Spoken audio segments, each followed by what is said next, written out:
તો કેમ છો બધા મિત્રોને મહાદેવના આજનો વ્લોગ આપણે ચાલુ કરી દીધો હતો અને સવારમાં વાગી ગયા હતા 6 અને આપણે જવાનું હતું વાડીએ. તો આપણે વાડીએ પહોંચી ગયા હતા અને ત્યાંથી પછી વાડીએથી આપણે કામકાજ પતાવીને હું ભાઈ બેનને તેડવા જવાનું હતું પાર્લરમાં. તો આપણે પાર્લરે તેડવા જતા હતા અને ત્યાંથી આપણે મહેમાનને લેવા જવાના હતા. મહેમાનને આપણે લેવા આવી ગયા હતા.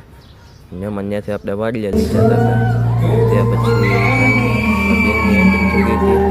એન્ટ્રીમાં ધુવાડે પછી આ વિડીયોગ્રાફર ભાઈ વિડીયો ઉતારતા હતા. તો ધુવાડા વચમાં આવી જતા હતા એટલે ધુવાડા પછી થોડાક બંધ થઈ ગયા. પછી સ્ટેજ ઉપર આવી ગયા અને પાછો મેળ ન આવ્યો. પાછો ફરીથી આપણે એન્ટ્રી કરાવી અને પાછા ધુવાડા ચાલુ કરી દીધા. આ ધુવાડા કંઈ સિક્રેટ બિગ્રેટ આવતા તો આપણે ધુવાડા કોને ખબર કોને પછી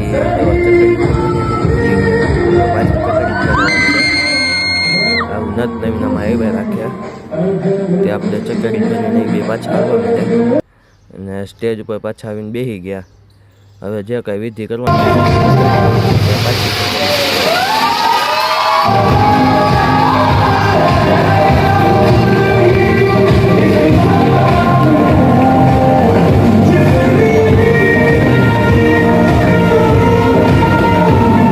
હગાઈ પૂરી થઈ પછી આપણે નીકળી ગયા હતા ભાઈની ને એના દોસ્તાની એની ભેગા બહારગામ જવાનું હતું. ત્યાં આપણે એક ભાઈની રાહ જોતા હતા. તે ભાઈ આવે પછી આપણે જવાનું હતું લાઠી. તો આપણે એ ભાઈ આવી ગયા ને પછી આપણે પહોંચી ગયા હતા લાઠી. આપણે માતાજીના મંદિરે ગયા હતા. ત્યાં પાછા આપણે રાતે ઘરે આવી ગયા હતા. ઘરેથી પછી આપણે બધા ભાઈઓ ભેગા જવાનું હતું ગામમાં. આપણે નીકળી ગયા હતા યાર્ડ બાજુ અને મારી પાછળ યશભાઈ બેઠા હતા. યાર્ડમાં આપણે ચા પીવાની હતી. ચા પીવા પહોંચી ગયા. ચાની રાહ જોતા હતા. ત્યાં પછી આપણે બધા બેઠા યાર્ડમાં.